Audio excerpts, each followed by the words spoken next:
ॐ भूर्भुवः स्वः तत्सवितुर्वरेण्यं भर्गो देवस्य धीमहि धियो यो नः प्रचोदयात् ॐ शान्ति शान्ति शान्तिः Namaste, my dear friends. This is the second video on the Kaivalya Navanitam book recommended by Maharishi Ramana to his devotees. I left the first video with the wording. Now listen how liberation while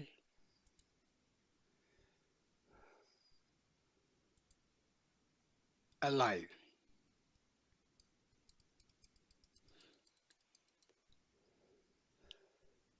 Persist disembodiment also.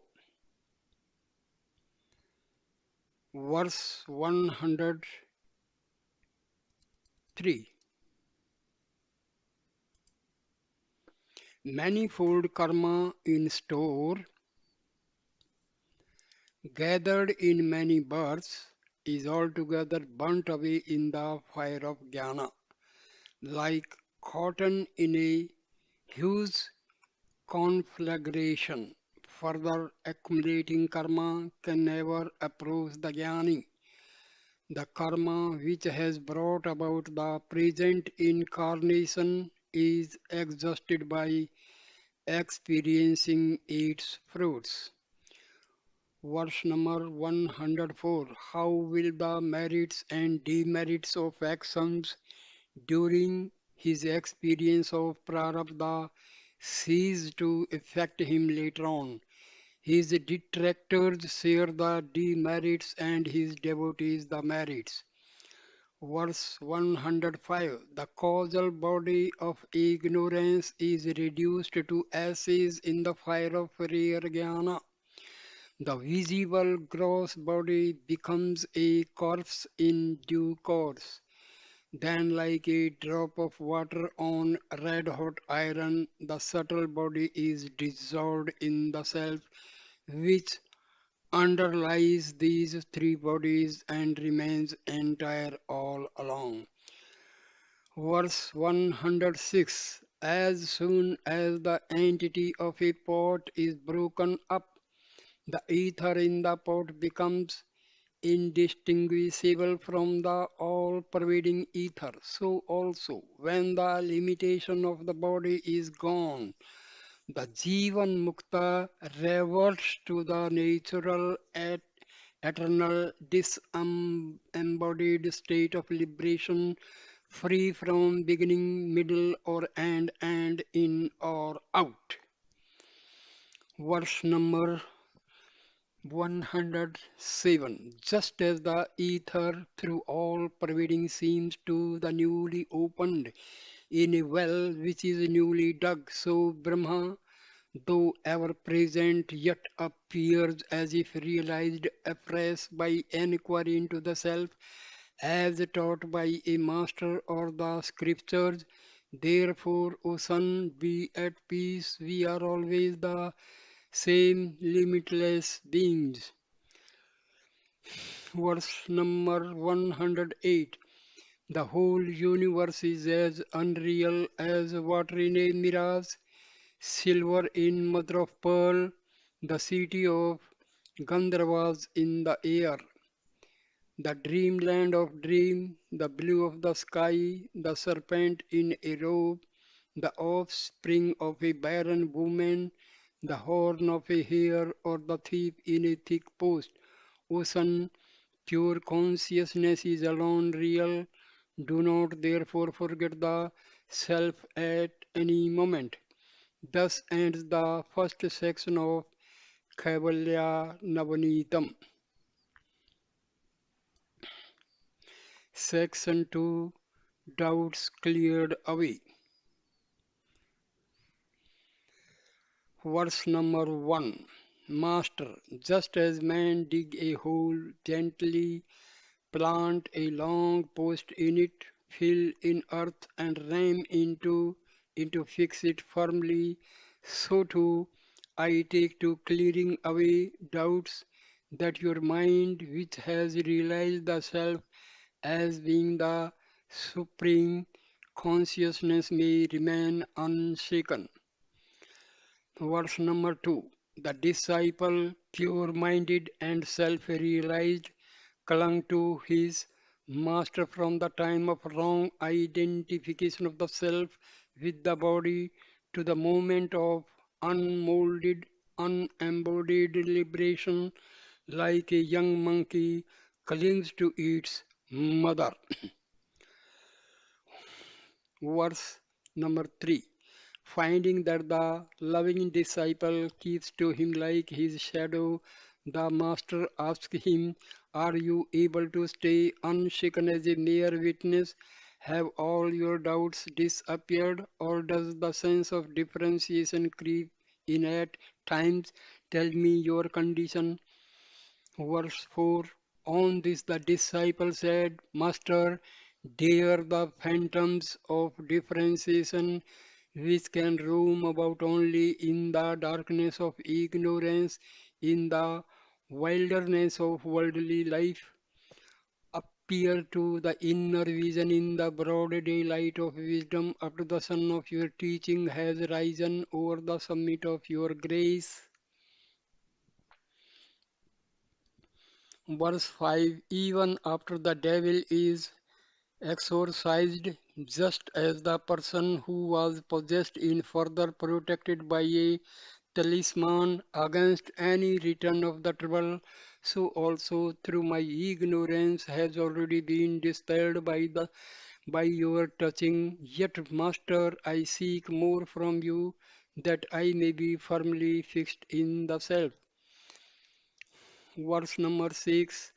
You said, know it from the scriptures that the self is Brahma, non-dual Brahma cannot be reached by speech, study or discussion. It must be realized in the heart. Self-shining Brahma cannot be reached by the miserable mind. Please clear what seems to be the contraction of the two statements. Verse number 7. Master, as Brahma is neither an object of the senses nor an object of inference, and as there is no second to it, it is beyond direct perception, inference, or analogy. Also know that being free from attributes, it cannot be expressed by words. Verse 8. The Vedas, which declare that Brahma lies beyond words, also signify it by the text, thou that thou art. If you ask which is right, know that both are right, for the Vedas can never be untrue. Verse number 9. A girl says, not he, of all others, and remains shy and silent when her lover is pointed out. In the same way, the Vedas clearly deny when is when is not Brahma, not this, and indicate Brahma by silence. Verse number 10. Having answered the first part of your question, I proceed to answer the second. The heart governs the external senses. Its faculties operate internally and externally as intellect and mind. Verse number 11. As your face is seen reflected in a mirror, so the image of pure consciousness is seen in intellect. Along with this, the mind proceeds to function, and this is called knowledge. Verse 12. As molten metal takes the shape of the mold into which it is poured, so the mind assumes the shape of the objects and they are revealed by the reflected light. Without eyesight and light, an object in darkness cannot be discovered. Verse number 13. The aid of a burning lamp and clear eyesight are required to discover an object in darkness, but to see the sun, eyesight alone will do. To see the manifest universe, both modded mind and reflected consciousness are necessary, but to realize the reality, modded mind eager for realization will alone serve. Verse number 14. The union of the modded mind and the reflected self is called the mind. Brahma can be reached by the mind for the reason that the mode of mind directed to itself is necessary for realization. Brahma cannot be reached by the part of the mind which is reflected consciousness, thus reconciling the meaning free from doubt. Verse number 15. Disciple, Master, I have understood your teaching so far. Please let me ask you another question. Free from movement, unbroken, perfect, and transformed into that, is not such a state of mind called samadhi yoga or union in peace? How can this mind, always moving like a swing and raising up several words in a trice, be stilled so that it may remain steady in the self like a flame protected from droughts? Verse 16. Master, the active mind is composed of three gunas. When one of them is uppermost, the other two lie covert with sattva. Divine qualities manifest with rajoguna. Tendencies pertaining to the world, the body, and the shastras manifest with tamoguna. The evil nature manifests. Verse number 17. Sattva is the very nature of the mind, whereas the other two qualities are more adjuncts and can therefore be banished from it. If one holds steadily to one's divineness, rajas and tamas will get strangled so that the internal stresses and the external manifold disappear. When this happens, your mind shines forth untainted and becomes motionless and subtle like the ether, and then it naturally becomes one with Brahma, which is already so and remains in undifferentiated peace, nirvikalpa samadhi. Verse number 18. When one stainless mirror is placed in front of another similar one, the reflecting surface will be one undistinguishable whole. Similarly, when the mind which is clear has become one with the infinite Satchit Ananda Brahma and remains untainted, how can there be the manifold or moments in the mind? Tell me. Verse 19. Disciple, how then can the wise, liberated while alive, exhaust their prarabdha if their mind has lost itself in Brahma and become one with it? Is it not done only by experiencing its results? Such experience would certainly require the mind. There cannot be any kind of experience in the absence of the mind. If the mind persists, how can it be said to be liberated? I am confused on this point. Be pleased to clear this doubt of mine, for I cannot be liberated unless all my doubts are cleared away. Verse 20. Master, the annihilation of the mind is of two grades, namely of the mind pattern and of the mind itself. The former applies to sages liberated while alive, and later to disembodied embodied sages. elimination of rajas and tamas, leaving sattva alone is the dissolution of the pattern of the mind. When sattva vanishes along with the subtle body, the mind itself is said to have perished too. Verse 21, sattva is pure and form the very nature of the mind. When rajas and tamas, which give the pattern to it, are destroyed by proper practice, the identity of the term mind is lost. For in such a state, the sages will partake of what comes unsolicited to them, not think of the past or future, nor exult in joy or lament in sorrow, getting over their doership and becoming non-doers, witnessing the mental moods and the three states, waking dream and dreamless sleep, they can remain liberated at the same time as they pass through prarabdha. There is no contradiction in it. You need have no doubts on this point. Verse number 22. On hearing that the whole period of activity is also the state of peace, you may object, saying, does not action denote changing mind, and on such change does not peace slip away? The state of the sage is like that of a girl who never ceases to thrill with love for her paramour, even while she attends to her duties at home. Verse number 23, disciple should the sage, liberated while alive, who has transcended the incidents of the body, gross and subtle bodies, lost the sense of doership and the whole individuality, and become one with Brahma, be said to be the experiencer of prarabdha. He must also be the doer. Can there be experience to a perfect non-doer?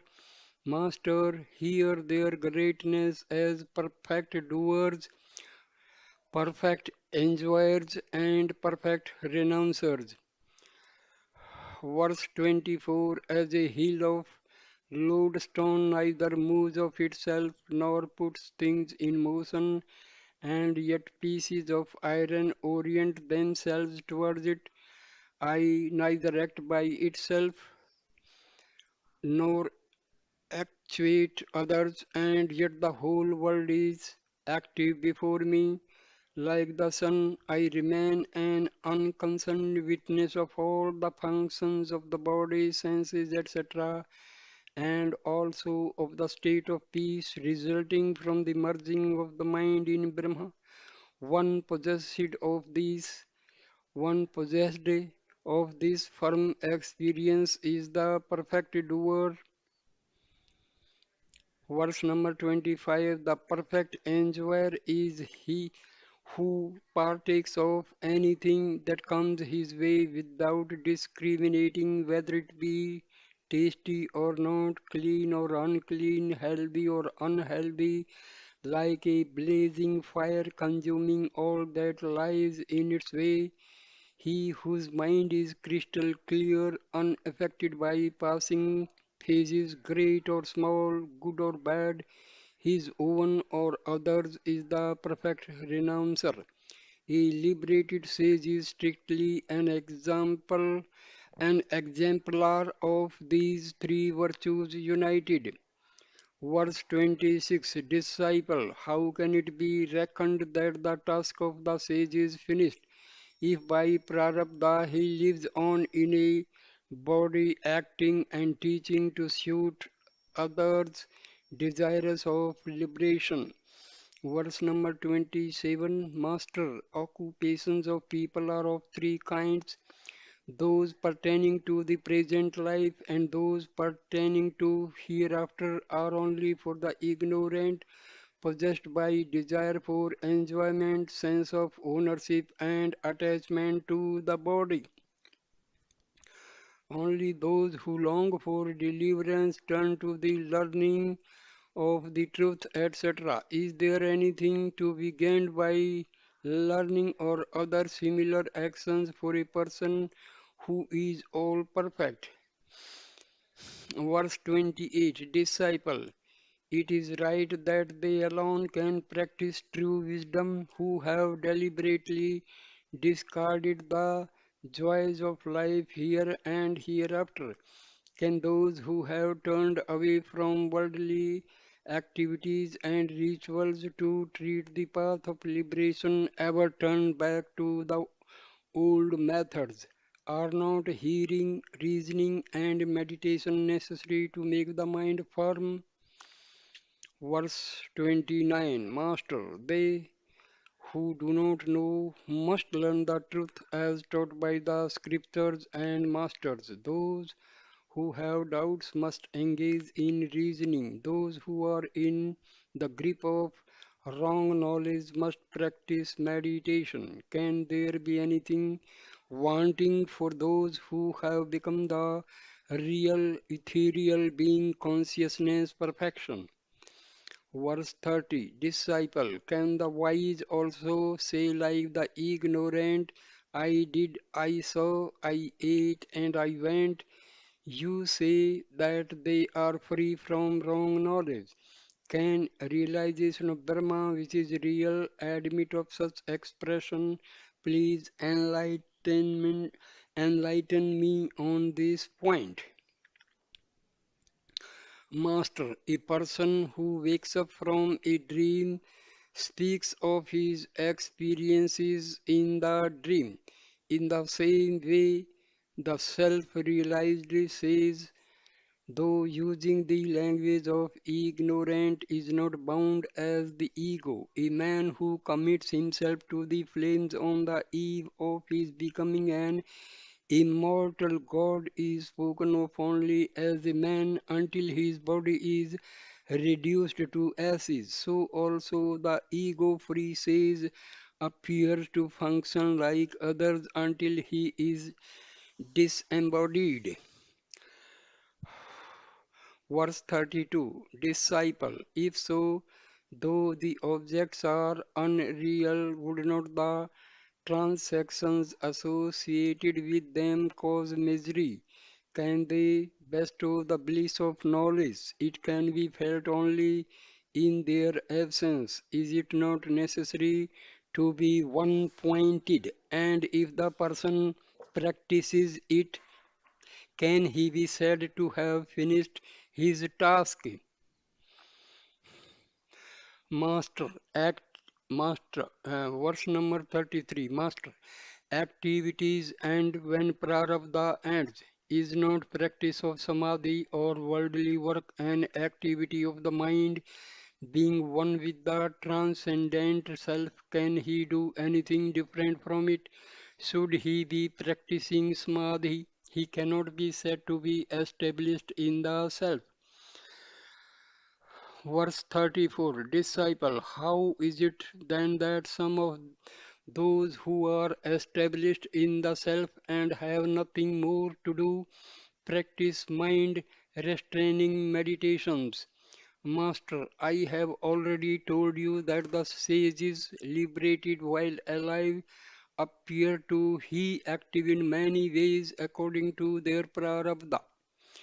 Verse number 35. Hear me further. The activities of the sage are solely for the uplift of the world. He does not stand to lose or gain anything.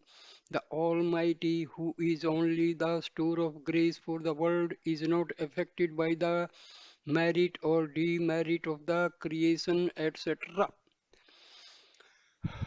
Verse 36 Disciple, you speak of a Jnani and Iswara as the same. How can they be so?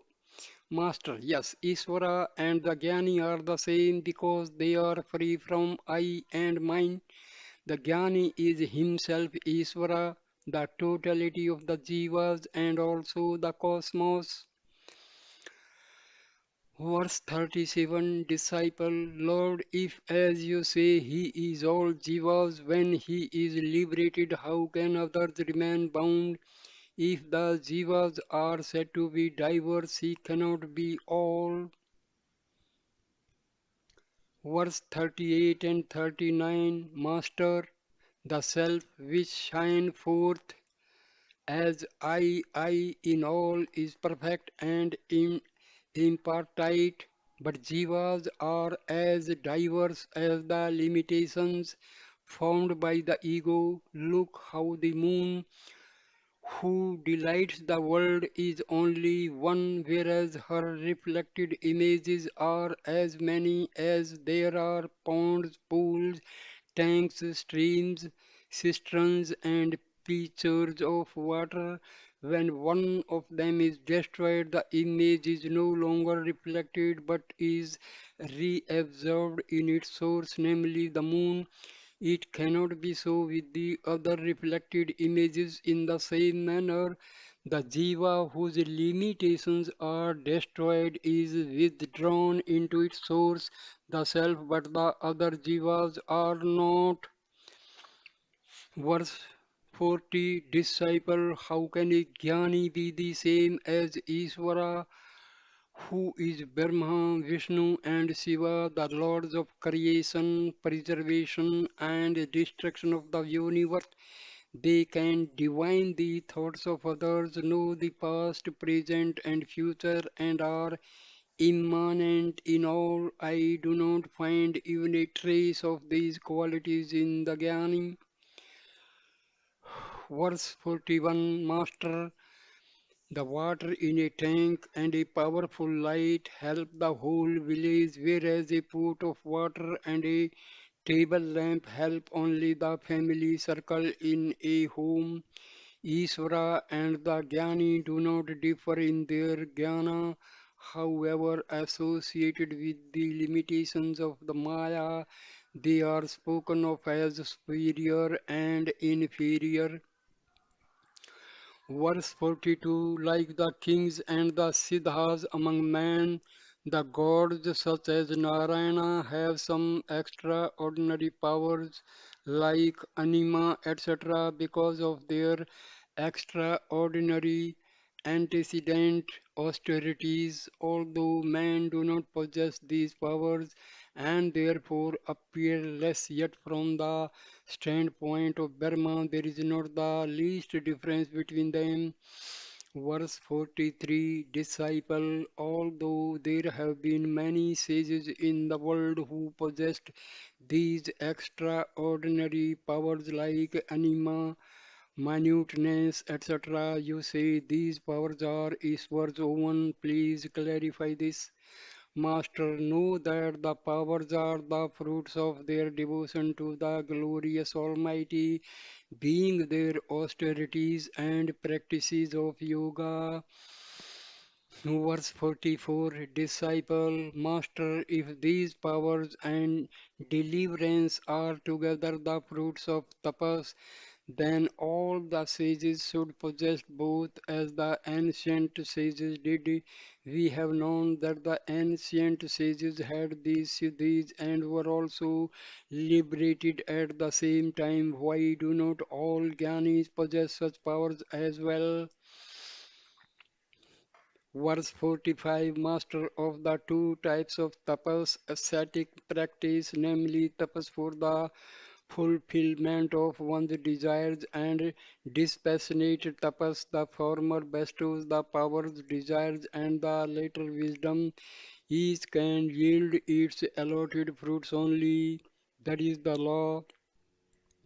The ancient sages had evidently performed both kinds of tapas. Verse 46. Janaka, Mahabali, Bhagiratha, and others got deliverance only. Did they display any siddhis? No, some of the sages sought siddhis only, others sought both siddhis and emancipation. These siddhis are simply for display and nothing more.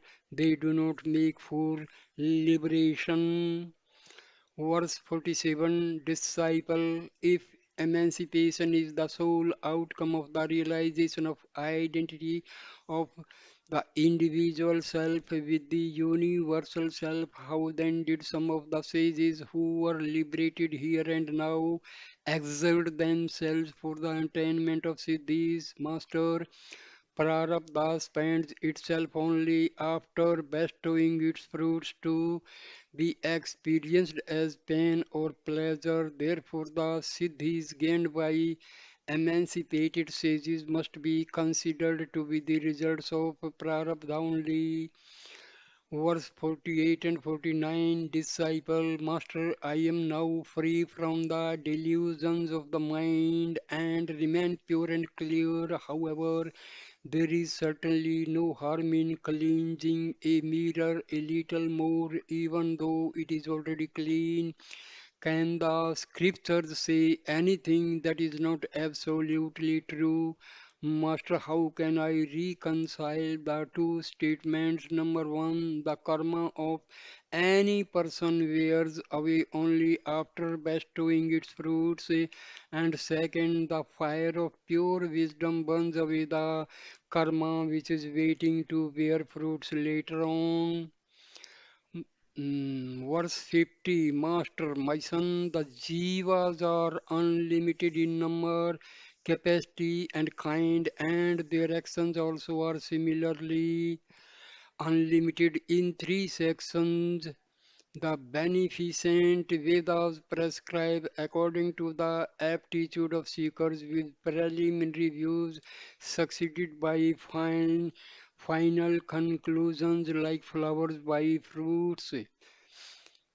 Verse number 51. Is it not true that sinners who must suffer in the hells can yet be saved from them by means of pious gifts, mantras, austerities, yajna, and the like? He who has faith in the saying of the Vedas that the fire of jnana burns away all karma waiting to yield its results attain liberation. Verse 52. Disciple, Master, when true wisdom can root out the karma which has been accumulated in many incarnations and liberate the person, why do even the most brilliant of men not fit by this wisdom but fall into the rut of karma and perish? Please explain. Verse 53. Master, my son, those of interned mind will realize the everlasting that, like absent-minded walkers falling into a ditch, even with their eyes open, those of outgoing mind look for fulfillment of their desires, fall into the contemptible sea of never-ending rebirths and cannot gain liberation. Verse 54. Disciple, are not the good and the bad actions actuated by Isvara? What can the jivas do who are themselves his creatures? How are they to blame? Master, these are words of illusion, worthy of fools, ignorant of the clear meaning of the scriptures. Verse 55. The creations of the Almighty Lord and of the individual Jiva are different. The Almighty's creation is cosmic and consists of all that is mobile and immobile. The unworthy Jiva's creation, which consists of attachments, passions, desires, and the like, pertains to the ego and is certainly not of the Almighty. Verse 56. The creations of the Almighty Lord who functions threefold, creator, preserver, destroyer, may constitute the means for liberation, whereas those of the jivas are the maladies which cause them successive reincarnations. Liability to birth does not end for anyone, even if creation comes to an end. It only ends on the giving up of one's passions and the like. Verse 57. Who has ever gotten free from rebirth at the time of the dissolution of the Lord's creation? No one, despite the persistence of time, space, and bodies. People have been liberated even here by destroying the illusion of individual creation and gaining knowledge. Therefore, bondage and illusion are clearly of the Jiva's own making and not of the Lord's. Verse 58, there is a tree called the Aswatha, and two birds live on it. One of them, who is full of desires, enjoys the fruits, saying, this is sweet, this is sweet. The other, who is highly esteemed, does not eat thereof. Understand this parable by which the Holy Veda describes the Jiva and Iswara.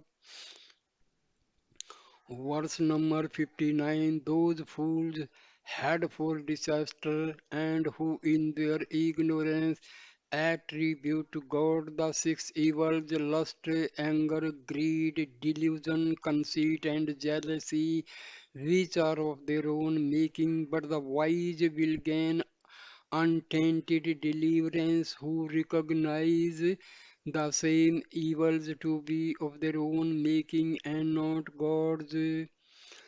Verse number 60, disciple, how is it that God, who is impartial, advances a few and degrades others?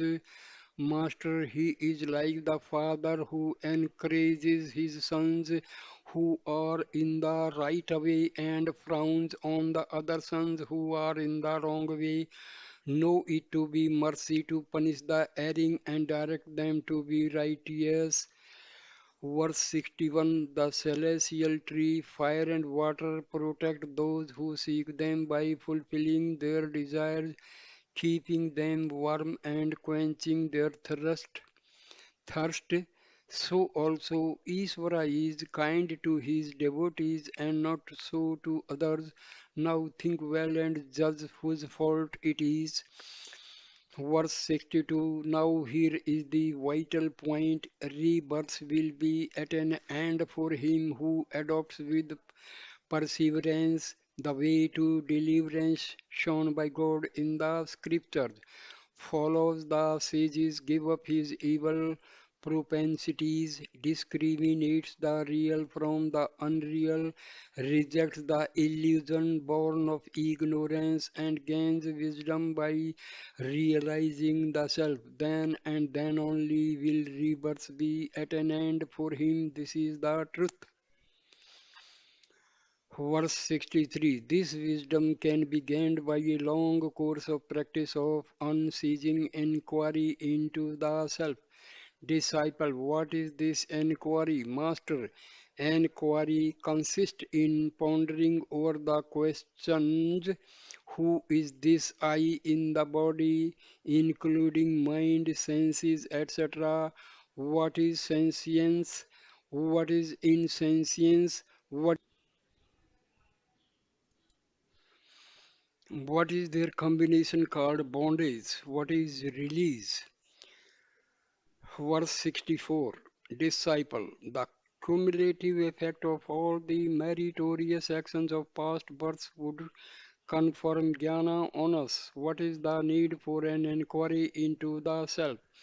Master, listen carefully. The unselfish actions which were rendered into God help to keep of impurities and make the mind pure. The mind which has thus been purified then begins to inquire into the self and gains knowledge.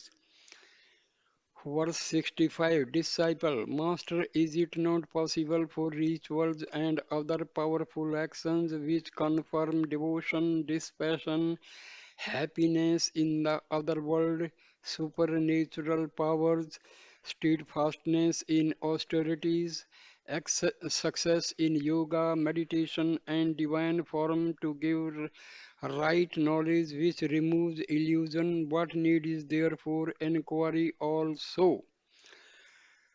Verse 66, Master, hear me. If you want to identify the persons in a masquerade, you set about to discover their nature, habits, and traits which are now hidden. If, on the other hand, you run about, jump, turn, somersaults, climb post, dance, and fuss about, that will not help you to recognize them. Verse 67. Likewise, inquiry alone can lead to the knowledge revealed in the Vedas, which only point to Brahman indirectly. Knowledge of the self cannot be gained by a study of the Vedas, feeding the hungry, performing austerities, repeating mantras, righteous conduct, sacrifices, and what not. Verse 68. Disciple, Master, the stain on a shining mirror can be removed only by rubbing it. Or has anyone made it stainless by knowledge only? Similarly, the dirt of ignorance should be removed by karma. How can it be done away with by knowledge, which is only mental? Verse 69. Master, son, the stain on a metallic mirror is material and also natural to it, but the black is not natural to the crystal quartz. It is only superimposed on it. Appropriate work is doubtless necessary to remove the stain on the mirror, but to know that the black is a superimposition on the crystal, the mind alone will succeed. Verse 70. Here also non-being, blank void, insentience and misery are all superimposed on being, consciousness, bliss by the play of Maya. They are neither natural nor real. The series of karma does not conflict with avidya, ignorance, though it is perishable. On the contrary, it nourishes it. Jnana, realization is the fire which burns away karma and ignorance. Verse number 71. A man who's forgotten where he left his things in the house cannot recover them by weeping even for 100 years, but he will get them only if he thinks the matter over and finds out. The self is realized directly by knowledge which destroys forgetfulness, ignorance, the root cause of all misery, but it cannot be realized by any amount of hard work, though extended over several eons, yugas. Verse number 72. Disciple, Master, why should the Vedas, we say that Jnana is the sole means of supreme bliss, classify karma in the karma khanda as merit, sin, and a mixture of the two, which makes the doers reincarnate as celestial beings, animals, beasts, birds, trees, insects, and so on, and human mm, beings respectively, and further prescribes special duties for different castes and orders of men as conferring happiness when properly done. Verse 73. Master, like the coaxing of a loving mother concerned with the sickness of her child who has eaten earth, who offers it a tempting sweet in which a medicine is wrapped, the cheering statement of the Vedas. Do your household duties, perform sacrifices, they are all good. Means something different. It is not understood by seekers of pleasures in heaven. Verse 74. Look, it is only natural that pleasure seekers eat what they get and embrace whom they can. Would the scriptures dictate what is after all natural to everyone? Do they not know so much? No one need order. Crow be black, fire burn, neem be bitter, you fleet wind blow. Verse 75. When the Vedas enjoin, if you desire fermented drinks and meat, have them by performing sacrifices. If you have sexual impulse, embrace your wife. The person is expected to desist from other ways of satisfying his desires.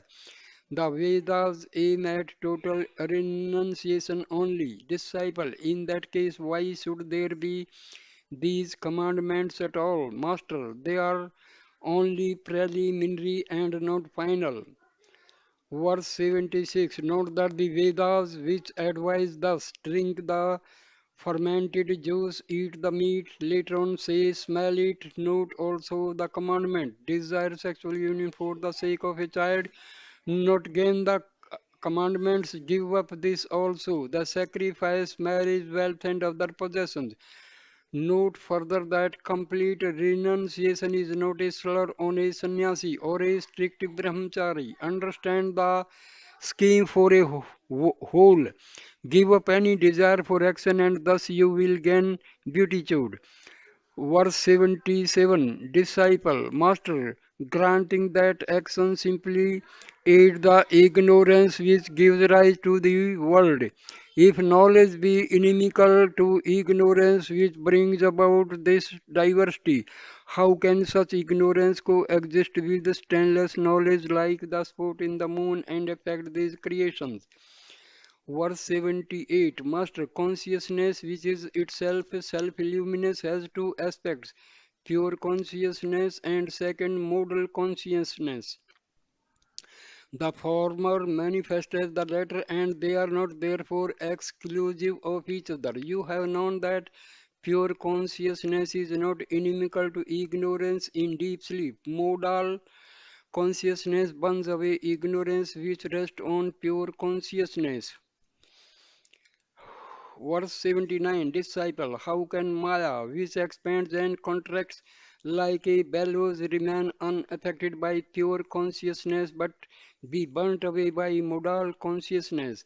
Master, see how the sun shines over the whole world and sustains it, yet becomes fire under a lens and burns.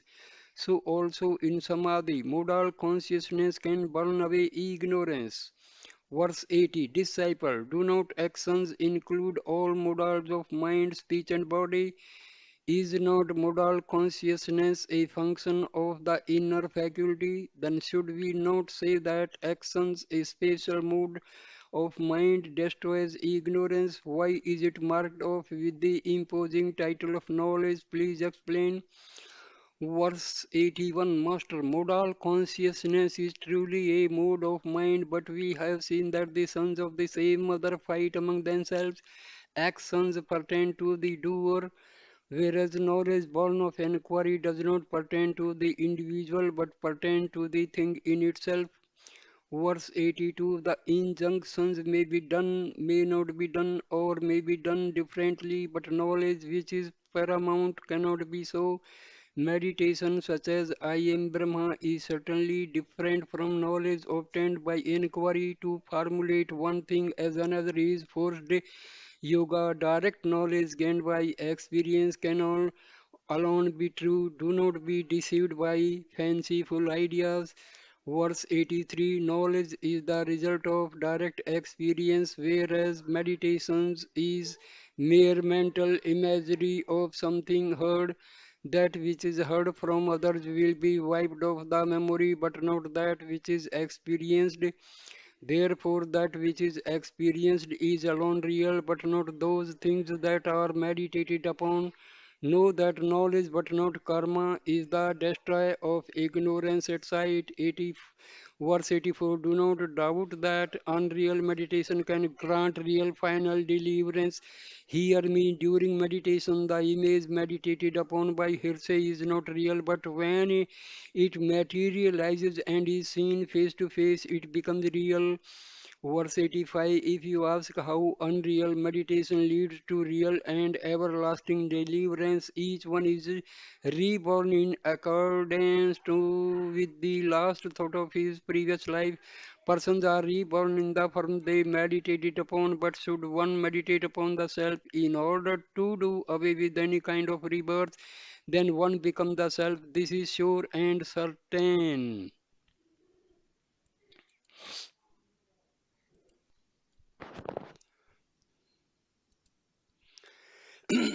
Verse number 86 Disciple, if those who meditate on attributeless, that is, transcendental Brahma, become that, where is the need for inquiry or for knowledge? Master, meditation upon Brahma is based on hearsay. However, it becomes a fact of experience in due course. This experience is called the everlasting inquiry knowledge. or jnana, which destroys ignorance or deliverance. This is the final conclusion. 86, verse 87. Disciple, if the modal consciousness after destroying ignorance is left over in all perfect self, how can there be the experience of undivided being? Master, just as cleaning nut powder carries down the impurities in water and settle down with them, so also modal consciousness destroys ignorance and perishes with it. Verse 88, disciple, what is the nature of the wise liberated here and now? Master, they are free from thoughts and therefore live happy like an undisputed overlord of the whole world or like a baby. The ideas of bondage and release vanish for them altogether, so much so that they laugh at those who speak of such things. For are they not to be laughed at who they say that a mosquito took in the ether and vomited it forth?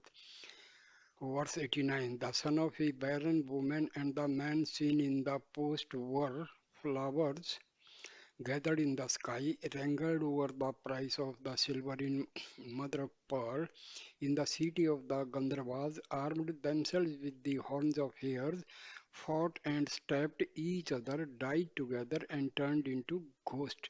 No man of sense will be excited on hearing this story.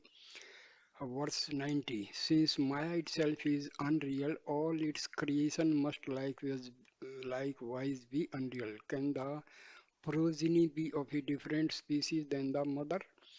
Therefore, do not heed heaven or hell, good or bad, but stay as the self which is Satya Chitta Ananda Purna perfection. Verse 91, disciple, Master, tell me, is it not blasphemy to deny as unreal the lotus-seated Creator and the other gods, the great men of the world, holy water like the Ganges, the places of pilgrimage, the holy occasions, the four Vedas with their six auxiliaries, the mantras and austerities. Verse 92. Master, if it be sacrilege to deny dream visions as false, it would be sacrilege to deny the world with its contents, which derives its existence from illusion. If, on the other hand, it is right to deny dream visions, it is only right to deny the world also, which is derived from illusion. Verse 93. If the Puranas hold up as men of merit the ignorant who regard the false as true, does any Shastra attach censure to the Jnani for calling the truth? Maya, which appears as the elements and their modifications with the different names and forms, is false. Only the self, which is all diffusive as Satya Chit Ananda, is the truth.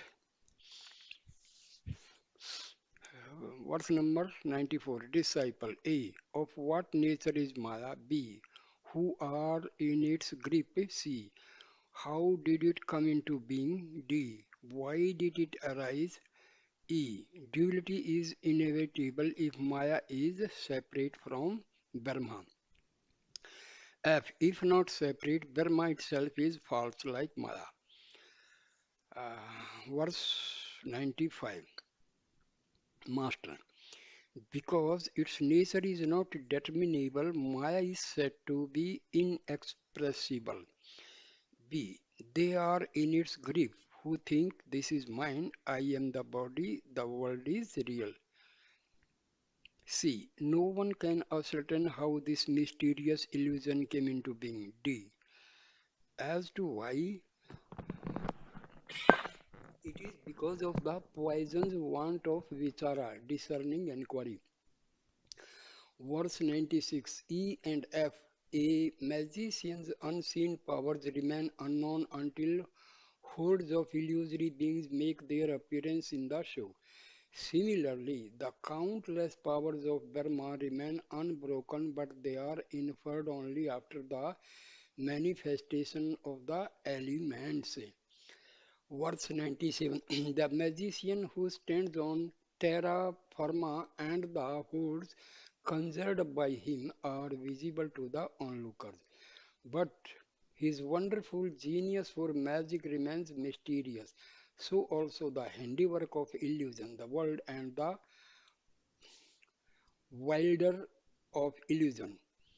There are many power distinct from Almighty Brahma and the world. Verse 98. The power is not apart from the mm, wilder. The wilder of magic is real, but the apparitions of magic are not. Wise son, you can from this illustration ascertain the true nature of the reality, which is the wilder of illusion, and which are at the same time remains whole and as the self. Thus get clear of your doubts. Verse 99. Disciple, why should the power which is unreal be said to exist? Master, look how the grasses and their like which appear insentient put forth blossoms and best crops, but for the consciousness pervading them all, the mobile and immobile beings would lose their immemorial nature. Verse 100. See the wonder of how the embryos in eggs develop into birds of so many hues, but for the governance of an unseen force, all the laws of nature would be blotted out like a kingdom without a king. Fire would burn, water, bitter things taste sweet, even the degraded would recite the Vedas, the immovable mountain ranges would float like clouds in the air, all the oceans would become sandy waste, and there would be no fixity anywhere. Verse 101. Disciple, Master, how can this power of consciousness, that is Maya, which cannot be seen or known or expressed by anyone in words and which form the root cause of diverse names and forms, be rooted out? Otherwise, how is Brahma to be meditated upon as the non-dual reality to gain deliverance? 102. Verse 102. Master, what becomes of the well-known qualities of air, water, fire when they are checked by amulets or incantations? If you stay as Satchitananda, free from other thoughts, Maya becomes extinct. No other method can be found in the whole range of the Vedas. Verse 103. What remains unmanifest in day becomes manifest as a port to discard names and forms and recognize the clay is true knowledge. In the same manner, discard the fancied notions of plurality of being and realize the self as pure consciousness. Verse 104. Disciple, though false, how can the persistent appearance of non-being in sensuous misery in the fullness of being consciousness belief be wiped out? Master, though the reflection in a pool of water appears head downwards and tremulous, yet when the figure on the ground is considered, which remain upright and steady, that worthless image is then seen as unreal. So here ends the second video on Kaivalya Navanitam. So thank you for watching this video. Please comment, share and like the video and subscribe my channel. Thanks a lot, my dear friends. Thanks a lot. Thank you.